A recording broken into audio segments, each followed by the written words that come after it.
प्यारे बच्चों, कक्षा 10 के लिए प्रश्नावली 3.2 के एक का पहला प्रश्न हम लोग देख चुके हैं, बना चुके हैं।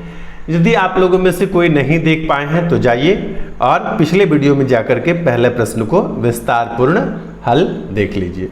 अब आइए अभी हम लोग दूसरे प्रश्न को हल करेंगे। दूसरा प्रश्न मैं यहाँ पर पढ़ता हूँ, आप समझने का कोशिश कीजिएगा और नहीं तो फिर मैं समझा भी दूंगा। तो आइए, प्रश्न है 5 पेंसिल तथा 7 कलमों का कुल मूल्य 50 रुपया है, जबकि 7 पेंसिल तथा 5 कलमों का कुल मूल्य 40 रुपया है। एक पेंसिल का मूल्य तथा एक कलम का मूल्य ज्ञात कीजिए।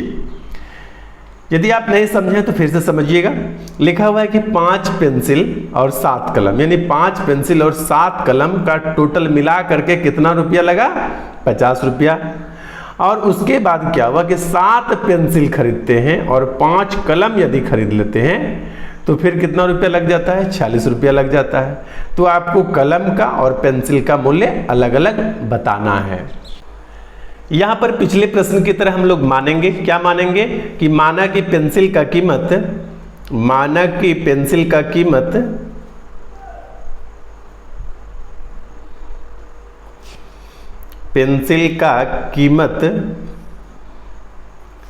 x रुपया एवं कलम की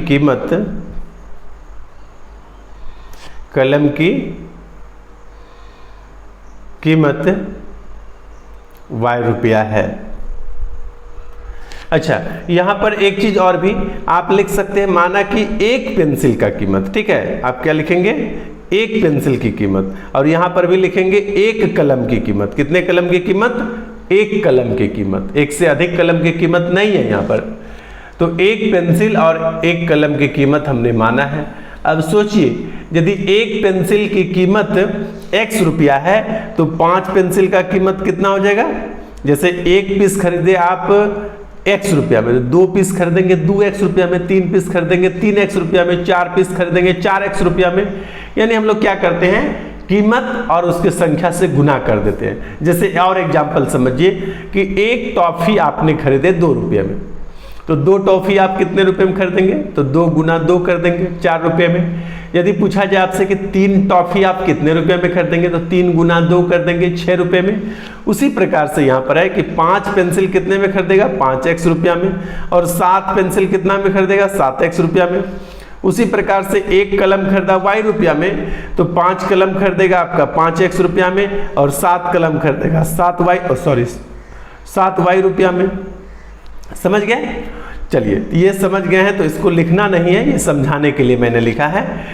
यहां समझते हैं क्या है प्रश्न, क्या कहता है। जो प्रश्न कहता है तो उसके लिए लिखते हैं प्रश्नानुसार या प्रश्न से। यहां पर हम लिखते हैं इस बार प्रश्न से। पिछले प्रश्न में मैंने लिखा था प्रश्नानुसार, ठीक है। प्रश्न क्या कहता है कि 5 पेंसिल का कीमत, तो 5 पेंसिल का कीमत कितना हो जाएगा? 5x। और 7 कलमों की कुल मूल्य जो है 7 कलम का मूल्य कितना हो जाएगा? एक कलम का y रुपया, 7 कलम का 7y रुपया। तो ये हो गया 7y।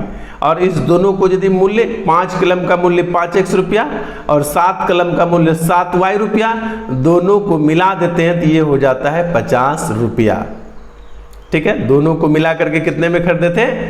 50 रुपये में। यदि आपको यहाँ पर अब y बराबर पूछ लिया जाए तो आप क्या कीजिएगा? y बराबर पूछा जाएगा तो 5x को 50x में घटा दीजिएगा। यहाँ बोलेंगे 50x माइनस 5x और बट्टे, और ये 7 जो y के साथ गुना था ना, ये बट्टे में चला गया, बट्टे 7। ये हो गया आपका समीकरण 1। और इससे क्या करेंगे? एक टेबल आप बना लेंगे जैसे पिछले प्रश्न में बनाया था। तो यहां यदि x बराबर हम कोई मान रखकर देखेंगे तो x बराबर कोई भी मान आपकी जो इच्छा हो ना रख सकते हैं। तो x बराबर हम यहां पर रख देते हैं आपका क्या रखना चाहिए? 5 7 5 35। तो आप 3 रख दीजिए। x बराबर यदि 3 रखेंगे यहाँ पर तो x की जगह 3 रखेंगे तो 3 गुना 5 15 हो जाएगा। और 50 में जब आप 15 घटाते हैं तो कितना बनेगा? 50 में जब आप 15 घटाते हैं तो 35 होता है, और 35 में 7 से भाग दीजिएगा तो y बराबर कितना हो जाएगा? 5 हो जाएगा। ये एक वैल्यू। दूसरा वैल्यू आप कितना रखेंगे, अब कोई भी मान रखेंगे तो आपको दशमलव में कटाने होंगे, तो चलिए कोई बात नहीं, आप x बराबर 4 रख लीजिए एक बार, ठीक है। x बराबर यदि 4 रखते हैं तो 4 रखेंगे x बराबर, तो 4 गुना 5 20 हो जाएगा, 50 में से 20 घट जाएगा तो कितना बचेगा, 30 बचेगा, और 30 में यदि 7 से भाग देंगे तो कितना होगा, आप भाग लगाकर देख लीजिएगा, ठीक है। 30 में से 7 से यदि आप भाग देते हैं तो 7 चौके 28, ठीक है, बचा कितना 2, दशमलव देंगे तो 7 दूना 14, यहाँ 20 हुआ 14 और बचेगा 6। यहाँ पर चूंकि ग्राफ बनाना है ना तो दूसरा अंक नहीं, दशमलव के एक ही अंक तक आपको लेना है, यानी कि यदि x बराबर आप 4 लेते हैं तो y बराबर आपका कितना होता है 4.2, ये लिखा है मैंने 4.2। अब आप एक मान और ले लीजिए कोई भी, यदि x बराबर आप 5 ले लेंगे, x बराबर क्या लेते हैं इस बार 5, तो x के जगह जैसे 5 रखेंगे तो 5 से 5 का गुना हो जाएगा 25, और यह 25 50 में घटाइएगा तो 50 में से 25 घटाने पर शेष बचा आपका 25, और 25 में आपको 7 से भाग देने हैं, तो फिर से आप कहीं रफ करने के लिए भाग दे देंगे, तो 25 में यदि 7 से भाग दीजिएगा ना तो 7 गुना 3 21 होता है, ठीक है, तो 7 तिया 21 हुआ, और बचा कितना 4, और 7 पचे 35, यानी 3.5 आपका यहाँ पर आता है। दशमलव के एक ही अंक तक कटाना है, दूसरे अंक पर नहीं जाना है, क्योंकि ग्राफ पेपर पर इसको हमको बनाने होते हैं। तो चलिए ये हुआ समीकरण 1। पुनः प्रश्न क्या कहा था, जो कहा था दोबारा कहा था उसको लिख देते हैं पुनः प्रश्न क्या कहा था कि 7 पेंसिल और 5 कलमों का कुल मूल्य 46 रुपया है, यानी 7 पेंसिल का कीमत, एक पेंसिल का कीमत x रुपया, तो 7 पेंसिल का कीमत 7x रुपया, तो 7x, और क्या कहा था 5 कलमों, 5 कलम, एक कलम का कीमत y रुपया, 5 कलम का कीमत 5y रुपया, और दोनों का कुल मूल्य जो है कितना है 46 रुपया, ठीक है। अब यहाँ पर पुनः यदि y बराबर आपसे पूछा जाए तो ये 7x 46 में जाके घट जाएगा, तो 7x घट गया, और यह y जो गुना था यह 5 नीचे आके भाग लग गया, और इस समीकरण की मदद से पुनः हम क्या करेंगे, एक टेबल बना लेंगे, ठीक है। तो आइए रखते हैं फिर से x के वैल्यू।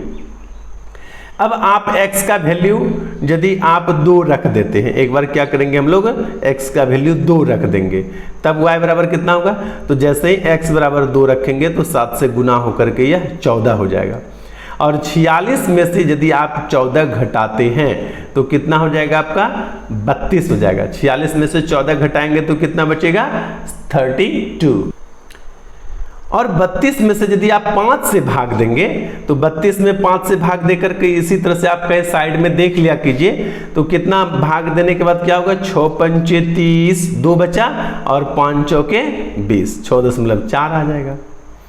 उसके बाद एक वैल्यू और रखते हैं, क्या रखेंगे आप सोच लीजिए, 3 रख के ही देख लिया जाए। 3 यदि रखते हैं x बराबर तो 7 तिया 21, इस बार 21 जब घटाएंगे 46 में से 21 घटाएंगे तो कितना बचेगा आपका, इस बार बचेगा आपका 25। 46 में से 21 घटाएंगे तो कितना बचेगा 25, और 25 में 5 से भाग देंगे तो 5 बार में कट जाएगा, यानी x बराबर जब आप 3 रखते हैं तो y बराबर आपका कितना आया 5 आया। अब एक बार 4 रख के देख लिया जाए, यदि 4 रखते हैं तो 7 गुना 4 हो जाएगा 28, और 46 में जब 28 घटाते हैं, 46 में जब आप 28 घटाते हैं तब आपका कितना बचता है 18 बचता है, ठीक है। 46 में से 28 घटाएंगे, ओह सॉरी यहाँ नहीं लिखने हैं, 18 में से भी 5 से भाग भी देने हैं, ठीक है, इसका मान मैं बाहर में लिख देता हूँ। शेष बचा 18, और 18 में जब आप 5 से भाग देंगे ना तो 5 तिया 15, बच गया 3, और 3 बच गया तो 30 हो गया, 6 पंजे 30, यानी यदि x बराबर आप 4 रखते हैं तो y बराबर आपका हो जाएगा 3.6। यहाँ पर का वैल्यू यहाँ चूंकि गलत हो गया था तो मैंने पीछे लिखा है। अब इस दोनों टेबल की मदद से हम लोग ग्राफ पेपर पर एक लाइन खींचेंगे, इसके लिए भी एक लाइन और इसके लिए दूसरा लाइन, दोनों जहां पर जिस बिंदु पर भी कटान होगा कटेगा, दोनों एक दूसरे के जहां पर प्रतिच्छेद करेगा वही बिंदु क्या होगा उत्तर होगा। तो आइए चलते हैं हम लोग ग्राफ पेपर पर। यहां पर जैसा कि आप लोग देख पा रहे हैं हमने क्या किया कि ग्राफ पेपर पर दो अक्ष लिया, खड़ी जो उदग्र रेखाएं हैं ऊपर में y और नीचे y डैश, और जो पड़ी रेखाएं हैं क्षैतिज रेखाएं हैं इसको x एक्सिस बोलते हैं, x अक्ष बोलते हैं, और यहाँ पर x और यहाँ पर x डैश लिया। x डैश 0 से बाएं बढ़ने पर माइनस चिन्ह और यहाँ 0 से दाएं बढ़ने पर क्या होगा, प्लस चिन्ह, धनात्मक मान। इसी प्रकार से 0 से नीचे आने पर ऋणात्मक चिन्ह, ऋणात्मक मान होता है, और इस 0 से ऊपर जाने पर y की तरफ क्या होगा, धनात्मक मान आते हैं। तो ये मैंने पीछे भी बताया था, यहाँ भी चर्चा कर लिया। अब क्या है कि यह जो 10 छोटा छोटा घर मिला करके यहाँ 1 लिखे, इसके बाद 10 छोटा छोटा घर मिलाकर 2 लिखे, मतलब एक वृद्धि हुआ। तो इसी बात को लिखते हैं कि x एक्सिस पर 10 छोटा घर बराबर 1 इकाई। इसका कोई सेंटीमीटर, मीटर, किलोमीटर इस तरह से कोई नाप नहीं है। तो यहाँ से यहाँ तक को 1 इकाई, यहाँ से यहाँ 1, यहाँ से यहाँ फिर 1 तो हो गया 2, फिर 1 तो हो गया 3, फिर 1 तो हो गया 4। इस प्रकार से इसी बात को यहाँ पर लिख कर दिखाए हैं कि x अक्ष पर 10 छोटा घर बराबर 1 इकाई और y अक्ष पर भी 10 छोटा घर बराबर 1 इकाई। ठीक है, आइए अब हम लोग हल करते हैं। पहला समीकरण के लिए है x बराबर 3, तो x बराबर 3 यहाँ पर है और y बराबर है 5, तो y बराबर 5 यहाँ पर है, यानी ये है 3 और 5 के लिए बिंदु। यहाँ पर मैंने लिखा x एक्सिस के लिए पहले मान लिखते हैं, तो 3 लिख दिए, कॉमा देने के बाद 5 लिख दिए। दूसरा क्या है, 4 x एक्सिस पर और y एक्सिस पर 4.2, तो x पर 4 यहाँ है और y पर 4.2 है, तो ये हुआ आपका 4, और यहाँ से 2 घर ऊपर बढ़ना है, तो ये है आपका दूसरा घर, है ना। यहाँ पर 4 के सीध में लिया और y एक्सिस पर 2 घर और ऊपर चला गया, यानी ये कॉमा दिए, ये गोल घेरा खींचे, x एक्सिस के लिए 4 और y एक्सिस के लिए 4.2, ये बना दिया। उसके बाद तीसरा है 5, x एक्सिस पर कितना है 5, ये 5 है, और y एक्सिस पर है 3.5, तो ये है 3, और इसके ऊपर यहाँ चढ़ेंगे तो ये बीच, दोनों के बीच में एक थोड़ी हल्की मोटी दिखाई दे रही लाइनें, तो ये हो गया आपका 5। तो x एक्सिस पर 5 और ये, और y एक्सिस पर 3.5, तो x एक्सिस के लिए लिख देते हैं यहाँ पर 5, यहाँ पर लिख देता हूँ 5 और y एक्सिस पर 3.5। ये लिखने का मतलब है पहला वैल्यू x एक्सिस के लिए और कॉमा के बाद दूसरा वैल्यू y एक्सिस के लिए। अब ये जो है इसके हम लोग एक ही साथ दोनों इसके लगाकर लाइन खींच लेंगे। पहले दूसरे समीकरण के लिए भी यह बिंदुवार जो है सजा लेते हैं। दूसरे समीकरण के लिए क्या है, x एक्सिस पर 2 और y एक्सिस पर 6.4, तो x अक्ष पर 2 और y अक्ष पर 6.4 कहाँ पर है, तो यहाँ से 5 है, यहाँ पर ये 6 है, और 6 के बाद 5 से ठीक पहले 4 होगा। कहने का मतलब ये बिंदु जो है हमारा, ये क्या है, x एक्सिस पर 2 और y एक्सिस पर 6.4 है। ठीक है। दूसरा क्या है, x अक्ष पर 3 और y अक्ष पर 5 है, x अक्ष पर 3 और y अक्ष पर 5 है, यहाँ पहले से ही दिया हुआ है। अब आइए अगला क्या है, x अक्ष पर 4 और y अक्ष पर 3.6, x अक्ष पर 4 और y अक्ष पर 3.6, तो x अक्ष पर 4 हो गया और y अक्ष पर 3.6 आपका 5 यहाँ पर है, इससे एक घर आगे यहाँ पर इस तरफ जगह लिखने के लिए नहीं है, इसको आगे लिख लीजिए। x अक्ष पर 4 है और y अक्ष पर कितना है, y अक्ष पर कितना है आपका 3.6 है, इसके लिए इधर लिख दिया। अब क्या करने हैं, आपको दोनों के लिए स्केल रखकर लाइनें खींच देने हैं। तो दोनों के लिए लाइनें खींच रहा हूं मैं, आप ध्यान से देखिएगा। ये मैं रखा स्केल, ये पहले समीकरण के लिए लाइन इस प्रकार से खींच दिया, और ये दूसरे समीकरण के लिए ये है आपका, ये क्या है, दूसरे समीकरण के लिए, दूसरे समीकरण के लिए लाइनें इस प्रकार से है। तो यहाँ पर आप एरो दे दीजिए, किस समीकरण से कौन सा लाइन आपने खींचा है इसका नाम लिख देना चाहिए। ये था पहला आपका 7x प्लस, सॉरी ये था 5x प्लस 7y बराबर 50 के लिए, और ये दूसरा क्या था आपका 7x प्लस 5y बराबर 46 के लिए। तो जिसके लिए जो अभी आपने लाइनें खींचा है वो लिख दीजिए, और जहां पर कट रहा है यही आपका उत्तर हो रहा है। तो x बराबर हो गया 3 और y बराबर हो गया 5। मैंने बताया था कि पहला जो वैल्यू होता है वो x के लिए होता है और दूसरा वैल्यू किसके लिए, y के लिए होता है। तो यहाँ पर लिख देंगे अतः एक पेंसिल की कीमत, एक पेंसिल की कीमत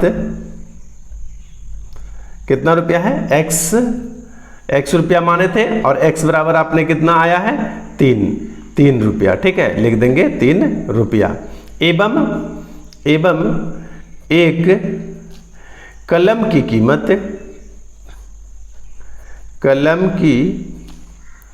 कीमत, y माने थे और y बराबर कितना आया है 5 आया है, कह देंगे 5 रुपया।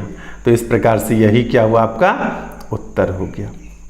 ठीक है, इसी प्रकार से बने रहिए मैथ्स मंत्रा के साथ और नियमित रूप से वीडियो देखते रहिए। धन्यवाद।